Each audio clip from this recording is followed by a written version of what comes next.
Hello అందరికీ, తోటకూర పులుసు సింపుల్గా ఈజీగా ఎలా చేసుకోవాలో చూపిస్తాను. ఇవన్నీ శుభ్రంగా కడుక్కుని తరుక్కుని పెట్టుకుందాం. ఇన్ని శుభ్రంగా కడుక్కుని తరిగి పెట్టుకున్నాను. తోటకూర, టొమాటో ముక్కలు, తర్వాత వంకాయ ముక్కలు, పచ్చిమిరపకాయ ముక్కలు అన్నీ ఉడకబెట్టుకోవడానికి కుక్కర్లో వేసుకుందాం.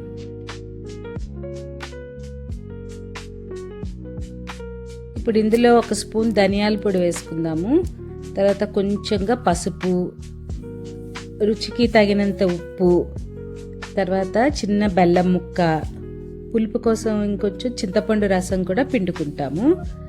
తర్వాత ఉడకడానికి తగినన్ని నీళ్లు పోసుకుని కుక్కర్ మూత పెట్టేసి ఒక 2 విజిల్స్ వచ్చిన తర్వాత 5 నిమిషాల పాటు సిమ్లో పెడితే చక్కగా ఉడికిపోతుంది అంత తోటకూర ముక్కలన్నీ. తోటకూర పులుసు మంచిగా ఉడికిపోయింది. ఆ పులుసులో ఉన్న నీళ్ళన్నీ ముందు ఒక గిన్నెలోకి తీసేసుకుందాము.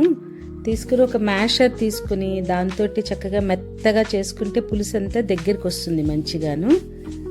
అప్పుడు ఆ వచ్చిన పులుసుని అంతా చక్కగా గిన్నెలోకి తీసుకుని ఇంకొంచెం నీళ్లు పోసుకుని పక్కన పెట్టుకుందాం. పులుసు అంతా గిన్నెలోకి తీసి కావలసిన నీళ్లు పోసుకుని కలుపుకొని పక్కన పెట్టుకుందాం. ఇప్పుడు పులుసుకి పోపు పెట్టుకుందాం.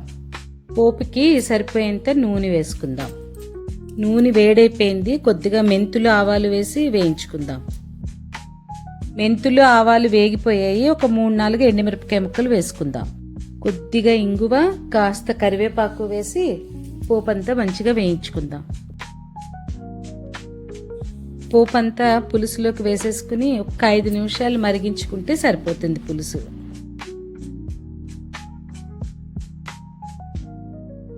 పులుసు మంచిగా మరిగిపోయింది. స్టవ్ ఆఫ్ చేసేద్దాం. ఈ పులుసు చాలా కమ్మగా ఉంటుంది. మీకు నచ్చిందా?